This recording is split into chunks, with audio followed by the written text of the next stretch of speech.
Nick McGrue. He is the Frederick's family lawyer. He is great at what he does. And yes, ladies, he is single if you are looking, I believe. You can Yes, correct me if I'm am. wrong. Look at that nice smile. All right, Nick, say hi to the people. Hello, thank you guys for having me. I'm looking forward to it. It's going to be a fun talk.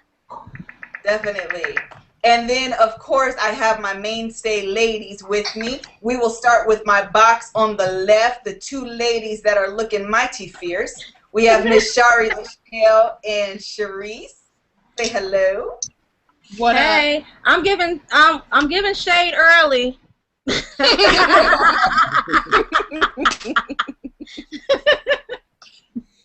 And then over to the my far right, we have Cheryl. She is literally in the kitchen, like mincing vegetables, like Sorry, I'm Bomb. trying to multitask. Hold on, I'm about to show y'all what's happening over here on this cutting board. Oh Lord. look, fresh Yeah. vegetables. Listen, I ain't got time for that. I'll go to the store and find some pre-cut in a second. I don't cut not nothing.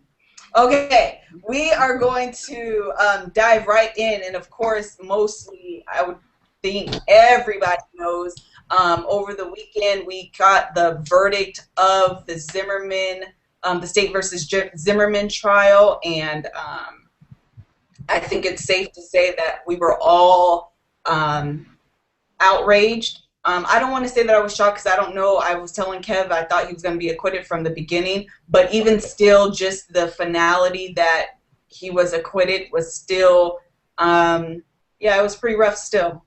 So yeah, we're going to talk about it. So the first thing we're going to talk about is just our initial reactions. How did you feel? What did you think about it? So we'll start with Shari and Sharice. Well, she called my name first, so I'm gonna go first. Finally, I always get called last. Last should be first. Oh yeah. Finally, my day has come. But you know what? Honestly, before the verdict was even rendered, I was like shaking like a leaf. I was so nervous because, of course, you know, I didn't know which way it was gonna go.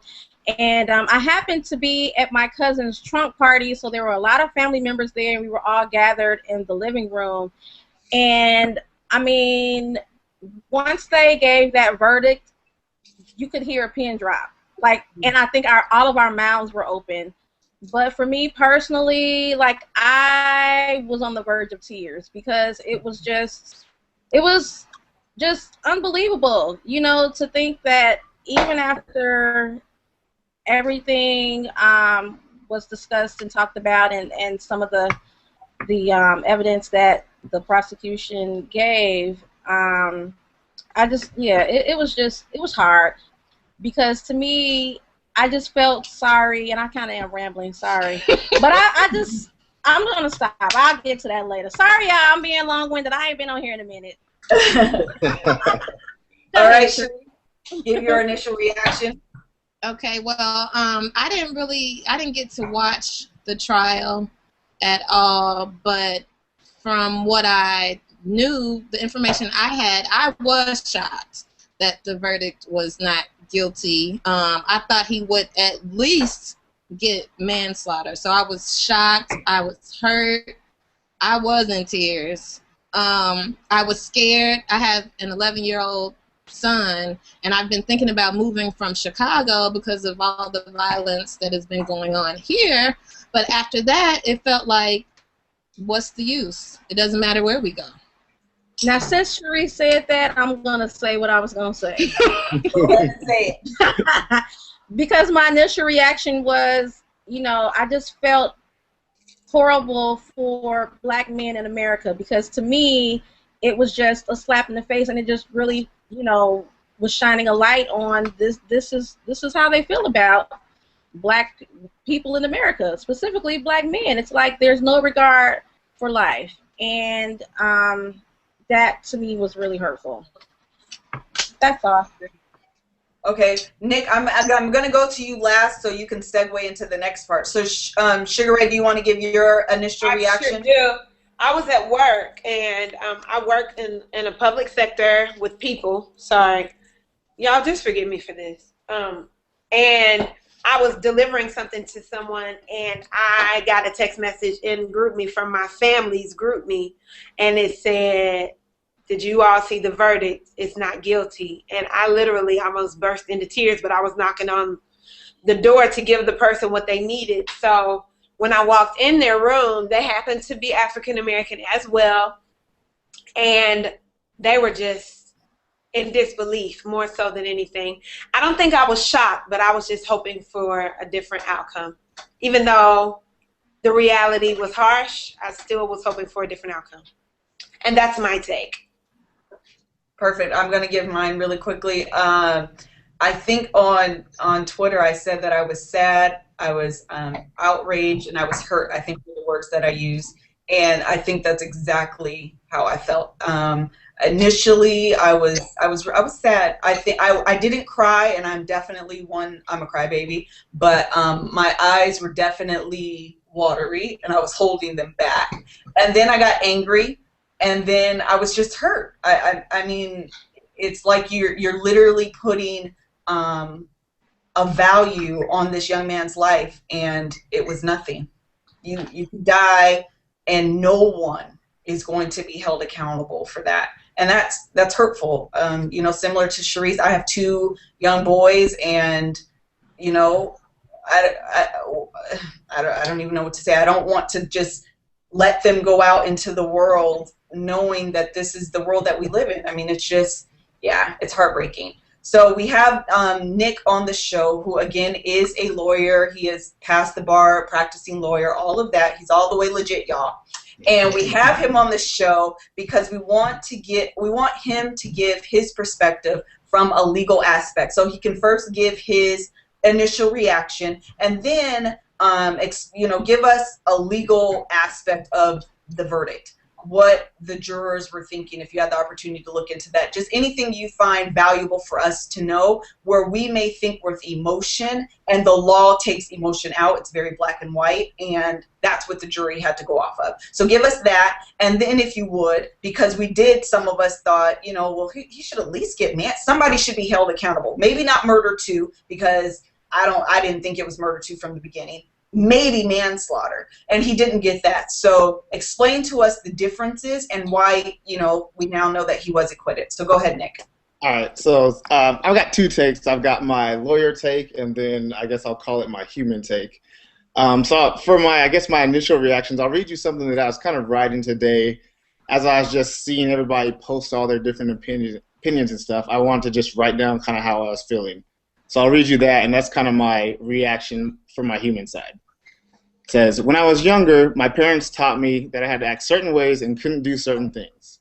Not in the typical right and wrong sense. The things that they were telling me not to do weren't wrong, but as a young black man, I had to refrain from them because my parents didn't want people to perceive me a certain way. I had to be extra courteous and extra well-mannered. It almost felt as if my parents were making me do these things so I don't scare people, or so that those people know that I'm one of the good ones. I followed what my parents told me to do, but I didn't really agree with it or understand why it was necessary. But as I grew older and experienced how people's preconceived notions of me were detrimental to me, I began to see and understand what they were talking about. The issues going on right now, unfortunately, reaffirm exactly what my parents told me. We have a system that I actually believed worked as it was supposed to, but clearly a system that's supposed to produce these results needs a lot of work. And so that's kind of like my human side, because looking at this, I was thinking, you know, my parents used to always make me kind of just make sure that people don't think that I'm this certain way, that how their stereotypes make them think that.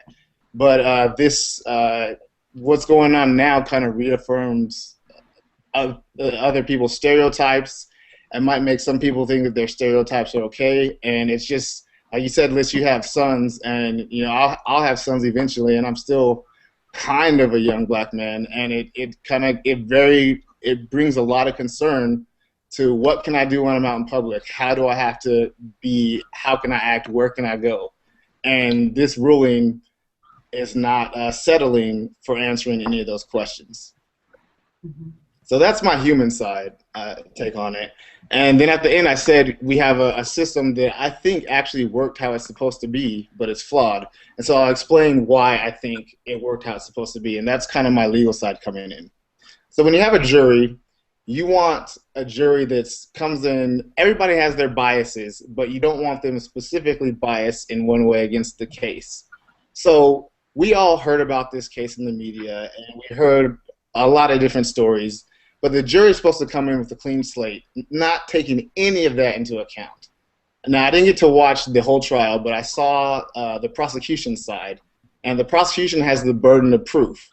And looking at what they presented, and I told you this last week, looking at what they presented, I wasn't sure that they had met their burden. And if I was a juror that was strictly following my juror rules of disregarding any outside information, I don't know what I would do, because on one side I think this young man is dead, somebody needs to pay, but we have our laws and we have this system in place, and if I'm just choosing to follow it whenever I feel like it, then it's not, what is it?